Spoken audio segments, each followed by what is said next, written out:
Cette semaine, le Consumer Electronics Show 2025 s'est tenu à Las Vegas, le CES Las Vegas, où les entreprises de la tech partagent leurs innovations futures. Parmi les conférences en intelligence artificielle qui ont été marquantes, il y a celle de Nvidia, qui est un acteur incontournable du domaine grâce à ses cartes graphiques, les fameux GPU. Ce que je vous propose dans la vidéo d'aujourd'hui, c'est de voir les temps forts, les moments forts de la keynote de Nvidia, puisqu'elle donne un avant-goût des innovations futures en intelligence artificielle dans les mois, voire les années à venir. Donc, sans plus attendre, regardons la vidéo. On peut attaquer le visionnage. Ce que je vous propose, c'est de commencer par la vidéo d'introduction. Je la trouve assez intéressante et elle donne véritablement le ton. Voilà, un peu une ambiance un peu Star Wars, hein. On voit des étoiles qui passent, mais voilà, les choses sont... On parle d'intelligence. Ah, la notion de token. Donc, pour moi, ça donne vraiment le ton. Parler de token, intelligence, là clairement, le centre, c'est vraiment l'intelligence artificielle. Pour ceux qui l'ignorent, le token, c'est un fragment de texte ou ça peut même être un élément de vidéo ou autre, mais qui va être traduit en nombre et c'est ce qui va derrière être utilisé par l'IA, par les modèles d'IA pour pouvoir en fait processer et faire les calculs nécessaires. Et donc là, vous voyez qu'ils vont sur quasiment tous les domaines, hein. On est sur la vidéo, là on est sur les voitures autonomes, pareil sur la robotique, et ça on va voir que c'est un élément central quand même de la vidéo.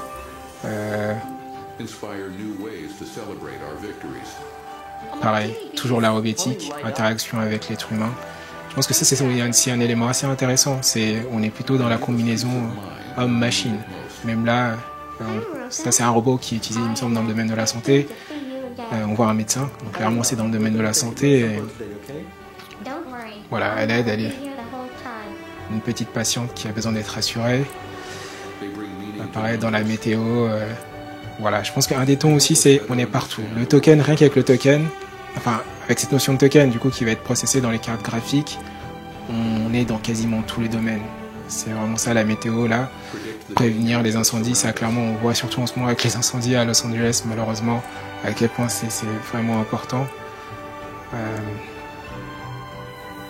Là la santé, clairement pour moi ça me parle parce que je viens du monde de la santé. Et cette capacité à découvrir de nouvelles molécules via l'intelligence artificielle, c'est fondamental, quoi. Pareil pour les médecins, pouvoir traiter des patients en utilisant des éléments virtuels, ça peut clairement améliorer les choses. Et même pour la vie des patients, là on voit hein, quelqu'un qui est tétraplégique, qui ne peut plus utiliser son corps. Donc là, encore une fois, cette logique, l'intelligence artificielle, on n'est pas juste là pour parler carte graphique, mais l'IA partout, pour tous, c'est vraiment utile. Je pense que je pourrais être un très bon vendeur pour Nvidia là, mais leur vidéo elle est assez intéressante, mine de rien. Je crois que c'est surtout le reste de la conférence qui va dans ce sens-là, quoi.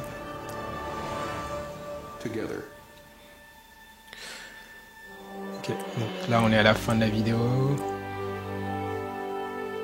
Puis on arrive en fait dans la conférence, en fait, tout simplement.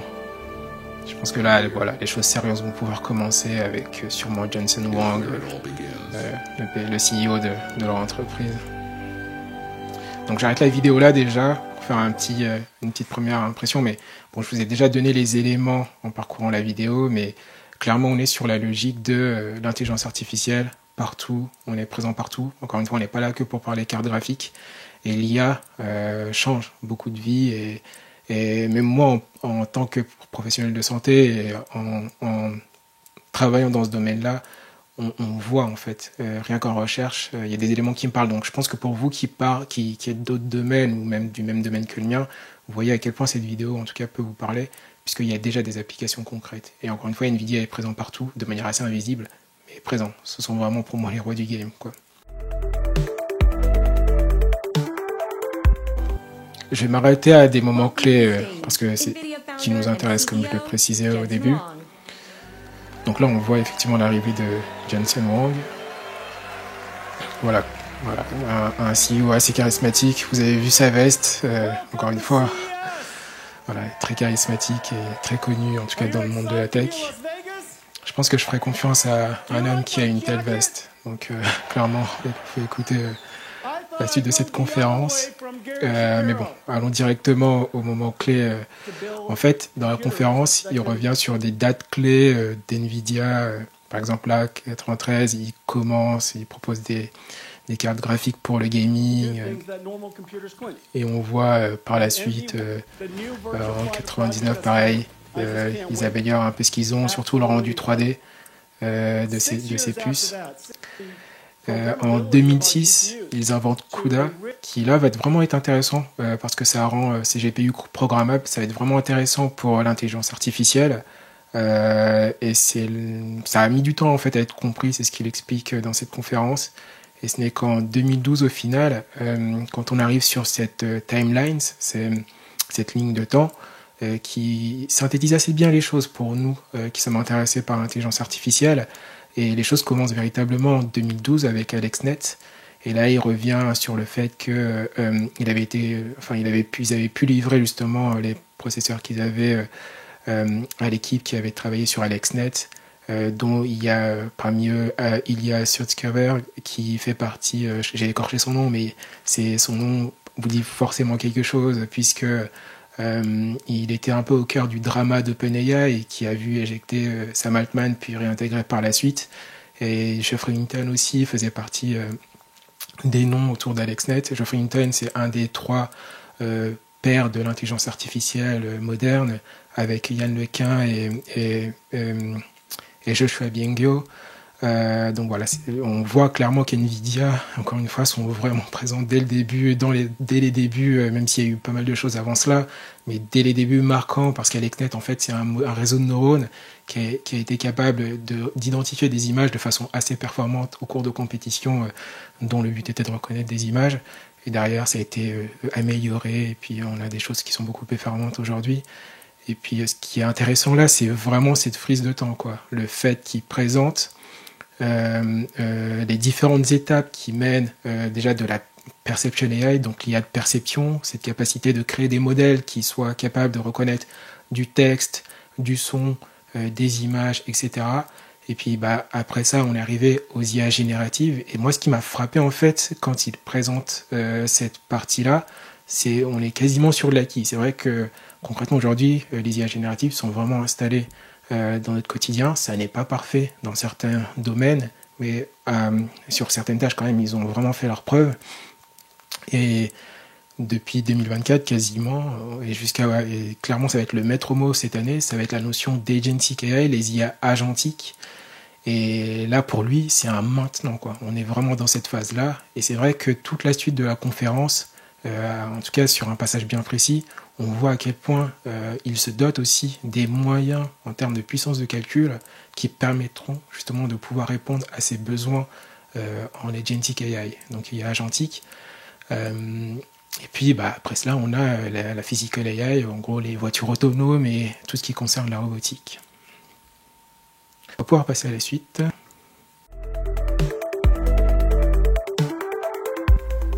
Donc là, un des premiers temps forts quand même de cette conférence, c'est la présentation des cartes graphiques. Ce qui est un peu concrètement le nerf de la guerre et leur fonds de commerce quand même à la base. C'est ce qui est assez. Je veux pas faire trop de suspense parce que là, ce qu'ils font est quand même assez époustouflant. Ils vont arriver avec une nouvelle génération de cartes graphiques qui est construite sur une architecture qu'ils appellent Blackwell, mais on va pas rentrer dans les détails techniques. Mais ce qui est intéressant avec ces nouvelles cartes, c'est qu'elles utilisent de l'IA, d'intelligence artificielle. Et Jensen Huang va lui-même le rappeler le côté un peu fascinant de la chose, c'est-à-dire qu'ils ont beaucoup fourni de cartes graphiques pour faire de l'intelligence artificielle, et maintenant l'intelligence artificielle l'IA leur permet d'optimiser les performances de leurs cartes graphiques. On verra dans quelle mesure lorsqu'il va nous les présenter, mais déjà dans un premier temps, il montre le résultat dans le cadre du gaming de la performance de ces cartes graphiques en partageant une courte vidéo là que je vous propose de visionner maintenant. Donc là, clairement, la vidéo qu'on va voir, c'est généré en temps réel, pas de modification ou autre, en utilisant ces fameuses nouvelles cartes graphiques RTX donc GeForce RTX 50, et on verra qu'il y a plusieurs déclinaisons par la suite.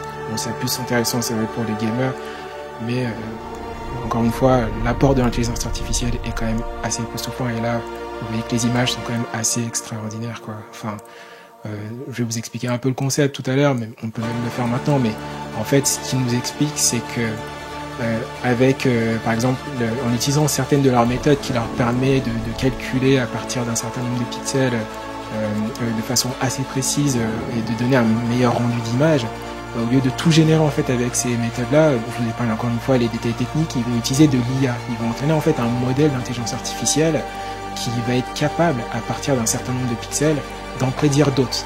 Ce qui les rend même capables de prédire du coup le futur de mouvement en fait. Ce qui peut paraître logique dans le cadre du gaming où on est dans un système qui est quand même assez clos, donc ça peut être facile de prédire, mais ça reste quand même ni plus ni moins époustouflant, quoi. Derrière, ça permet de réduire la puissance nécessaire pour générer toutes ces images, vu qu'on fait de la prédiction avec de l'IA et qui est beaucoup moins. Du coup, là, ça rend les choses beaucoup moins grandes et on voit que la qualité est quand même assez époustouflante. Donc voilà, les portes qui se ferment à la fin de la vidéo. Voilà, pour moi, encore une fois, c'est une vidéo de qualité. Je suis pas un gamer, spécialement un gamer, mais voilà, c'est vrai que c'est assez bluffant. Toujours dans la continuité de ce temps fort, il va présenter les cartes graphiques, les nouvelles générations de cartes graphiques qui sont bâties sur l'architecture Blackwell. On ne va pas rentrer là dans les détails, mais on voit en fait l'apport concrètement non seulement en termes de coût, mais aussi de performance de l'IA. Donc là, on a une vidéo qui présente de manière assez déstructurer ces nouvelles cartes. C'est toujours intéressant et fascinant à voir l'aspect technologique de ces cartes, même si voilà, après, ceux qui pourront véritablement pouvoir les décrypter sont ceux qui les utilisent principalement et les gens du domaine.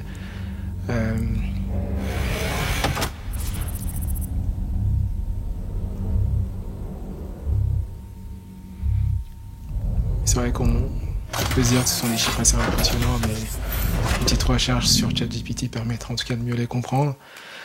Donc ça, c'était la nouvelle génération. Et moi, ce qui m'a énormément intéressé, c'est le comparatif avec la génération juste avant. C'est-à-dire ces cartes-là, les RTX 4090, dont le prix est de $1600 quasiment. Et de ce qu'ils présentent, en fait, à performance égale, dans la nouvelle gamme, leur équivalent en termes de performance sont les RTX 5070, qui, elles, sont aujourd'hui 3 fois moins chères, quasiment, par rapport à cette ancienne génération, encore une fois, à performance égale, et c'est ce que permet l'intelligence artificielle. Donc, faut vraiment voir le gain. Moi, c'est vrai que je le traduis en gain pur par rapport à ce qu'apporte l'intelligence artificielle, mais il y a forcément d'autres composants qu'il faut prendre en compte. Sûrement des composantes inconnues, si ça se trouve le coût en termes de fabrication est bien moindre et c'est ce qui leur permet de descendre peut-être aussi, peut-être qu'ils auraient pu descendre encore plus bas, j'en sais rien, je suis pas un spécialiste de ce domaine-là, mais c'est vraiment intéressant de voir l'apport de l'intelligence artificielle et du coup, si on imagine la transposition à d'autres domaines, clairement l'IA facilite vraiment les choses et vous imaginez en réduisant de tels coûts, comment on rend accessible aussi à des gens qui n'ont pas forcément les moyens d'y avoir accès. On n'est pas dans la philanthropie évidemment, mais il y a quand même un gain qui existe et qui n'est pas négligeable. Quand même, divisé par 3 le coût d'une carte graphique, c'est quand même assez exceptionnel. Tout en maintenant la performance, ça n'est pas rien. Tout en proposant aussi d'autres produits qui ont des performances qui sont beaucoup plus élevées que, en tout cas, ce qui se fait de mieux à l'heure actuelle, ça n'est pas rien. Là, je pense il me semble qu'on est sur des performances, pour la dernière, la RTX 5090, sur des niveaux de performance qui sont 3 à 4 fois supérieurs, il me semble, je ne sais plus exactement le chiffre, mais qui sont en tout cas, qui multiplient d'un facteur 2 ou 3, de 3 ou 4, celles de cartes graphiques qui sont actuellement disponibles, ce qui est quand même assez remarquable, tout simplement.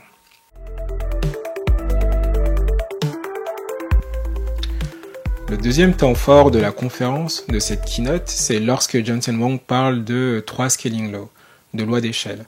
Ce qu'elle sous-tend en fait, c'est que plus on a de données, plus on augmente la complexité aussi des modèles ou des solutions d'IA afin d'avoir des modèles plus performants, plus on a besoin de puissance de calcul. C'est quelque chose qui est assez évident Et ben ça tombe bien puisque Nvidia est justement là pour fournir cette puissance-là.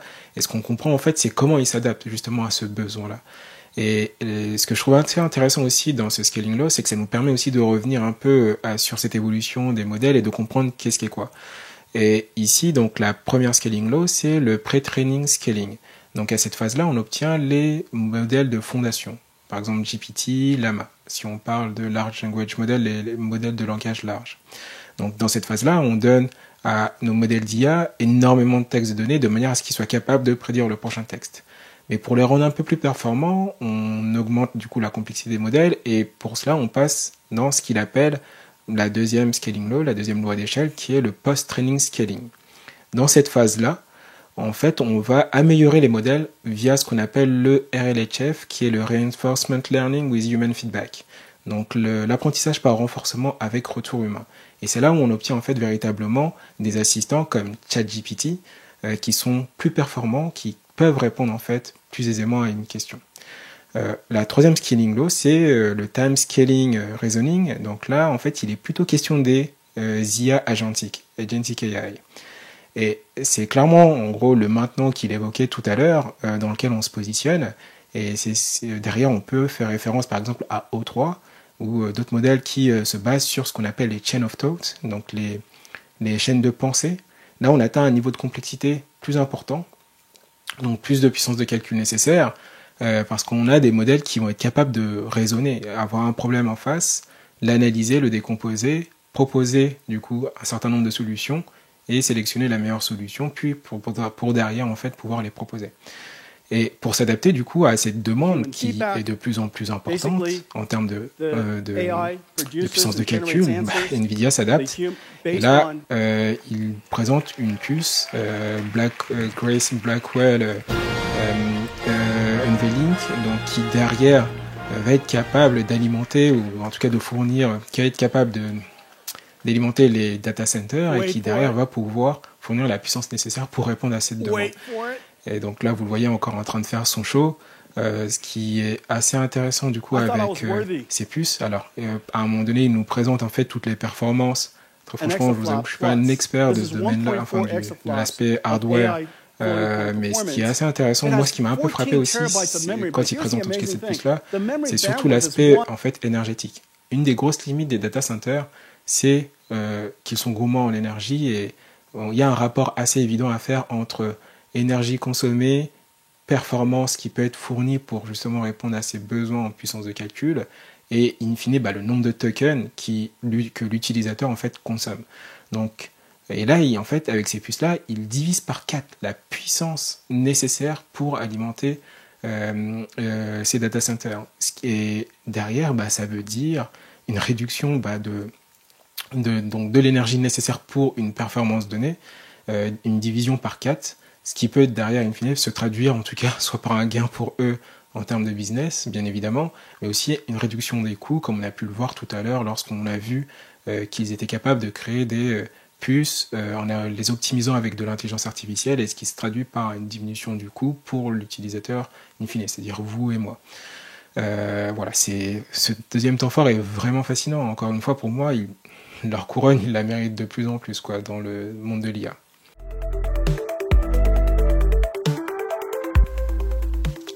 Troisième temps fort, c'est lorsque il est question en fait d'agentic AI, d'IA agentique. Traditionnellement, en tout cas maintenant, maintenant que nous en avons l'habitude, lorsqu'on interagit avec ChatGPT, on lui pose une question et on obtient une réponse qui est fortement dépendante en fait de comment il a été entraîné. C'est ce Reinforcement Learning with Human Feedback, cet apprentissage par renforcement avec retour humain, et qui comprend du coup tout ce qu'on a vu auparavant en termes de méthodologie d'entraînement de ces modèles. Sauf que des fois, ce qu'on attend, c'est aussi du raisonnement. C'est plutôt du raisonnement. Et là, avec les IA agentiques, en fait, ce sont des systèmes qui vont être composés de plusieurs modèles d'IA qui vont être capables de réaliser différentes tâches. Certaines vont être au niveau de l'utilisateur, interagir avec un utilisateur, récolter l'information. D'autres vont aller chercher l'information sur Internet pour pouvoir répondre à la question de l'utilisateur. D'autres vont générer justement des éléments qui vont pouvoir répondre, qui vont constituer des éléments de réponse à l'utilisateur, et ainsi de suite. Et cela, l'industrie ou même nous en tant qu'utilisateurs, on est friands clairement d'avoir ce type d'agent qui soit capable, en tout cas, de nous accompagner au quotidien pour réaliser nos tâches. Et donc Nvidia, ce qu'ils propose, en fait, c'est un ensemble de services qui, en plus de tout ce qu'on a vu auparavant, les puces, etc., qui vont pouvoir fournir la puissance de calcul, mais là, vous voyez sur cette image, en fait, différents éléments de Nvidia qui vont permettre de répondre à ces questions-là. Déjà, la première, c'est Nvidia NIM, dans laquelle, en fait, on va pouvoir trouver des IA, des modèles d'IA déjà entraînés et autres qui vont réaliser un certain nombre de tâches, à la fois générer du texte ou générer des images, etc., etc. Nvidia NeMo va être capable, en fait, sans rentrer dans tous les détails, on va être capable d'entraîner des agents de manière assez spécifique par rapport aux besoins d'une entreprise. Et dans Nvidia AI Blueprint, là-dedans, on va retrouver un ensemble de types d'IA, d'Agentic AI, d'IA agentique, qui sont préstructurés et qui vont pouvoir faire un certain nombre de tâches bien spécifiques. Là, on en a un qui est plutôt orienté sur la sécurité des logiciels, etc., etc. Et ce qu'il faut aussi comprendre, c'est que là, on ne s'adresse pas directement à l'utilisateur. En fait, tous ces services-là sont pour les développeurs de logiciels, principalement, qui vont pouvoir exploiter justement toute la puissance possible qu'NVIDIA propose pour pouvoir proposer in fine, soit aux entreprises, soit à nous, des solutions qui soient performantes. Ce que je vous propose, c'est peut-être d'aller à la vidéo qui explique un peu plus en détail cela. Mais quoique, avant d'aller à cette étape-là, et dans cette même partie du topo, il a été question en fait de l'arrivée d'un nouveau modèle de langage qui est en fait entraîné sur Llama, qui s'appelle Llama Nemotron, que Nvidia propose et qui est accessible en open source, ce qui est quand même assez une bonne nouvelle. Donc ils l'ont annoncé à cette phase-là, et on voit qu'il y a plusieurs modèles comme cela se fait de manière assez traditionnelle en ce moment. Un modèle qui est plutôt petit, qui le qualifie comme super, et un autre qui est qualifié comme ultra, qui ont des niveaux de performance qui vont varier effectivement. Mais voilà, c'est vrai que ça fait un modèle de plus qui peut être utilisé, et l'avantage ici, c'est qu'il est accessible en open source. Donc maintenant, passons à la vidéo. Je trouvais assez intéressante, et ça a le mérite de synthétiser un peu cette partie-là. On va pouvoir l'attaquer. AI agents are the new digital workforce, working for and with us. AI agents are a system of models that reason about a mission, break it down into tasks, and retrieve data or use tools to generate a quality response. Donc l'idée, c'est vraiment d'avoir une réponse de qualité en fonction d'une requête qui est présentée à l'agent. Let organizations easily develop AI agents and deploy them anywhere. Alors là, c'est vrai qu'il a fait une blague assez cocasse, qui est que peut-être que les départements d'IT vont devenir un peu les nouveaux RH en fait pour les agents, et être capables du coup d'embaucher comme d'en virer, et certaines parties en fait de leur système vont permettre aussi de les entraîner en fait quand on a un nouvel arrivant pour l'onboarder en fait dans l'entreprise. Donc là, on est sur la génération de podcast. CoreDiff can downscale global weather forecasts down from 25 kilometers to 2 kilometers. Donc là, c'est celui qu'on voyait en fait tout à l'heure, l'Agentic AI qui est capable d'analyser en fait la vulnérabilité des logiciels des entreprises, et derrière, ça va proposer en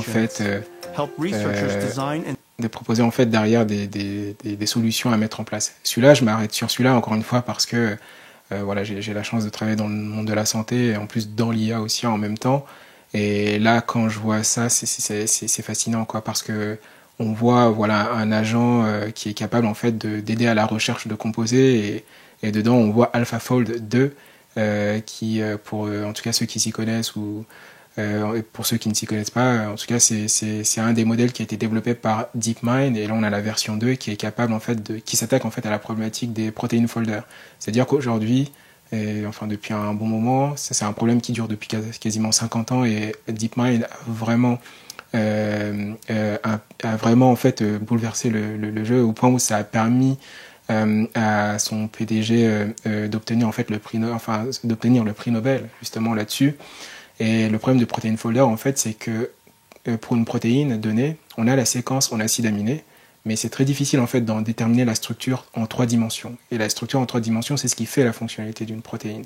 Et en fait, avec AlphaFold, on est capable, ce qu'ils ont fait, c'est entraîner un modèle qui va être capable derrière de déterminer quelle est la structure en 3 dimensions à partir de la séquence en acides aminés d'une protéine, ce qui est un vrai bouleversement en fait dans le domaine de la santé.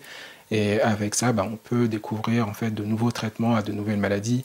Et là, clairement, c'est intégré dans leur système. Donc c'est vraiment concret et ça va vraiment changer les choses, quoi. En tout cas, dans la découverte de nouvelles molécules. Là, pareil, voilà, on voit une personne qui cherche dans un laboratoire plusieurs molécules. Et puis voilà, ça s'applique en fait à d'autres domaines aussi. On en a un qui est spécifique et qui s'adapte à l'analyse de vidéos, etc. Metropolis agents analyze content from the billions of cameras Donc c'est vraiment époustouflant quand on voit tout ce qu'ils arrivent à faire, tout ce qu'on pourrait faire en fait avec les agentic AI, les IA agentiques. Et clairement 2025, je le répète encore une fois, et on va vraiment être sous le signe de cela. Et probablement je ferai une vidéo sur ces IA, sur ces intelligences artificielles, parce qu'elles vont vraiment bouleverser notre quotidien une fois qu'elles seront un peu plus démocratisées. Donc je vais arrêter la vidéo là parce qu'on a vu, je pense, l'essentiel. Maintenant, on va pouvoir passer à la suite.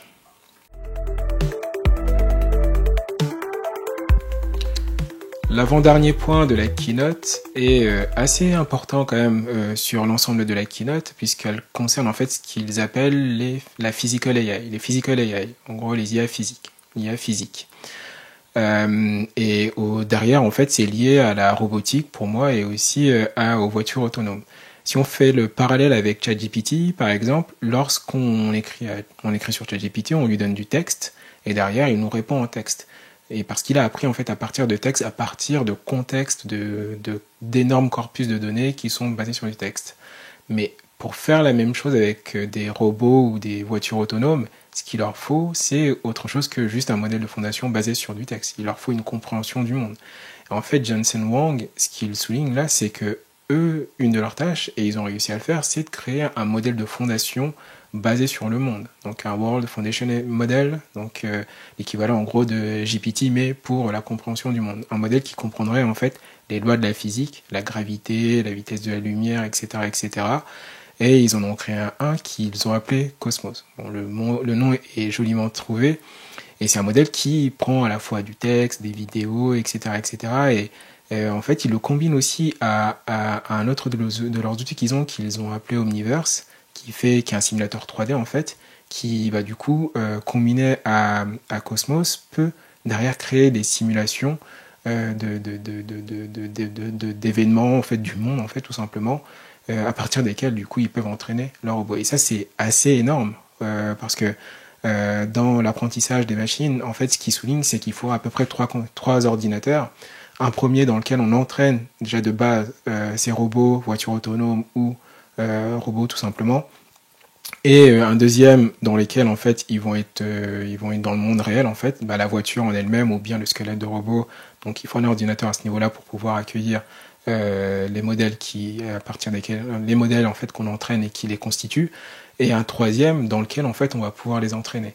Un troisième, donc c'est ça en fait, ce serait ça en fait, cette combinaison entre Omniverse et Cosmos qui permettrait du coup de créer des scénarios du monde réel de manière dématérialisée, de manière informatique, ce qui est un avantage stratégique énorme parce qu'on s'affranchit en fait des contraintes de temps et d'espace en fait du monde, et derrière de pouvoir entraîner ces modèles de manière à ce qu'ils soient de plus en plus performants. Et ça c'est vraiment le rêve auquel l'ensemble de cette industrie essaie d'aboutir.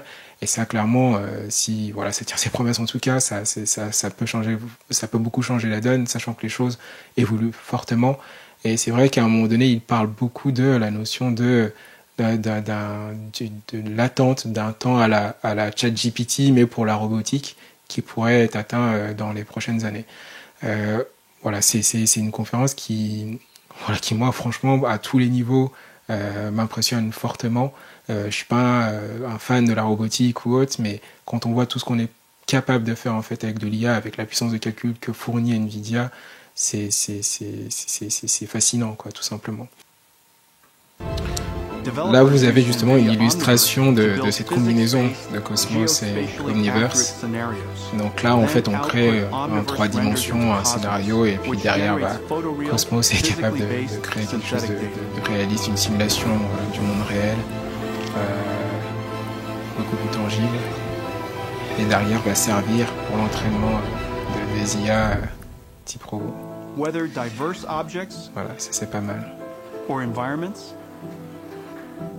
conditions like weather or time of day or edge case scenarios.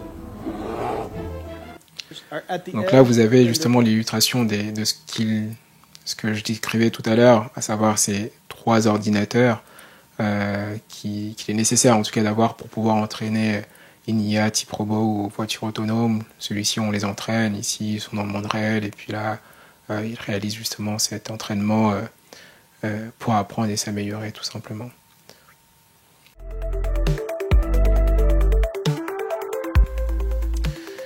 Et la cerise sur le gâteau de cette keynote, c'est le projet Digit, qui est assez fascinant. Il n'est pas pour le grand public, très clairement. Et en fait, Jensen Huang, ce qu'il explique, c'est qu'ils ont cette logique, cette volonté de pouvoir fournir des supercomputers aux chercheurs ou à des structures en tout cas qui ont besoin de puissance de calcul. Et ce qui est assez sympa, c'est que l'anecdote qu'il nous donne ici, c'est celle où ils vont livrer en fait ce supercomputer à OpenAI en 2016, en disant qu'Elon Musk était là. Il y avait aussi Ilya Sutskever, je massacre toujours son nom, je suis vraiment navré, et qui était là, et du coup ça montre aussi, et pour eux l'idée c'est de montrer qu'ils étaient là en tout cas au début de l'aventure d'OpenAI. Et ce qui est assez sympa aussi dans le show, dans ce qui montre, c'est toute cette volonté qu'ils ont aussi de pouvoir le démocratiser, de le rendre disponible. Et là, on a sa taille, en fait, qui était en 2016, et clairement, leur service de recherche et de développement ont dû investir énormément de temps et énormément de ressources de manière à pouvoir rendre ça disponible. Et le meilleur moyen, c'est, vous allez le voir, en fait, dans la vidéo, c'est...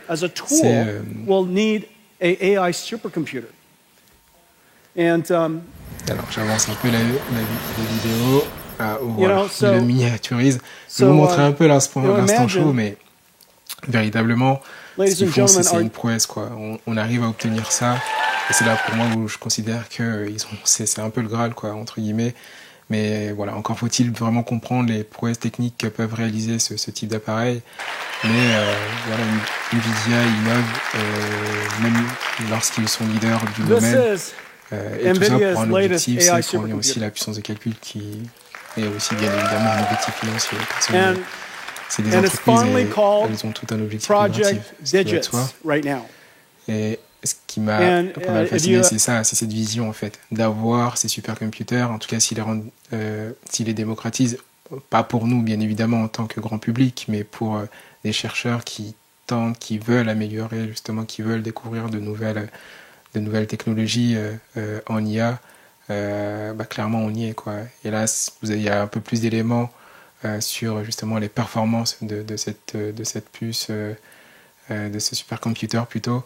Et voilà, là pareil, je suis toujours pas, en tout cas l'espace de la vidéo, je suis pas devenu expert dans le domaine, mais encore une fois, une petite recherche sur ChatGPT permettra clairement de comprendre un peu mieux tout ce qu'on a là.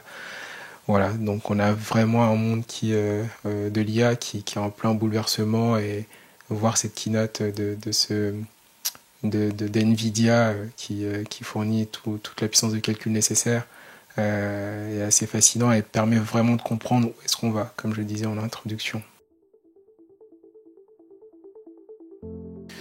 J'espère que comme moi, vous avez apprécié cette keynote au travers de cette revue que je vous ai faite. Je vais essayer de répondre en guise de conclusion à cette question qui est: est-ce que Nvidia remporte le game en IA? La réponse pour moi est très clairement oui. Vous me direz ce que vous en pensez en commentaire. très clairement, ils sont à une place stratégique dans le monde de l'IA en fournissant ces GPU. Et en plus, ils arrivent à tirer le meilleur parti de l'intelligence artificielle, ce qui leur permet d'améliorer leur puce en proposant quelque chose qui est au moins aussi performant que ce qui existe, voire plus performant, à des coûts en fait qui sont inférieurs à ce qui est proposé en fait dans le marché. Donc ils dominent véritablement le marché. En plus, ils arrivent à suivre la demande des différentes entreprises comme OpenAI ou Anthropic qui veulent développer en fait des modèles qui sont de plus en plus performants pour pouvoir aller jusqu'à créer des IA agentiques. Et puis le dernier point, c'est sur la robotique. Enfin, ce qu'ils font est assez extraordinaire. Arriver à créer des simulations virtuelles du monde pour pouvoir entraîner ces robots et derrière pouvoir proposer des solutions qui soient de plus en plus efficaces et qui s'intègrent dans notre monde sans faire les erreurs. Enfin, on imagine des robots, enfin des voitures autonomes qui en tout cas ne feraient pas d'erreur et qui ne se retrouveraient pas à tourner en rond sur des parkings comme ça a été dans une anecdote qui circule en ce moment pour un Américain aux États-Unis. Donc voilà, l'idée en tout cas c'est d'arriver à obtenir ces solutions et clairement ils contribuent à prendre ces chemins-là. Et même en termes d'innovation, quand on voit ce projet Digit qui permet en tout cas l'obtention de la mise à disposition de supercomputers qui sont capables en tout cas d'aider dans la recherche, quand on voit ce qu'ils ont fait en contribuant à l'essor en tout cas d'OpenAI à la base, voilà, tout ça ça augure de très belles choses en fait pour ne serait-ce que 2025 voire au-delà et clairement ça montre cette position en tout cas de leader sur ce marché-là de Nvidia. Donc voilà, j'espère que cette vidéo vous a plu. N'hésitez pas à liker, à partager, à commenter surtout. C'est ma première vidéo donc j'apprends énormément de vous tous. Et puis je vous dis à très bientôt pour une prochaine vidéo.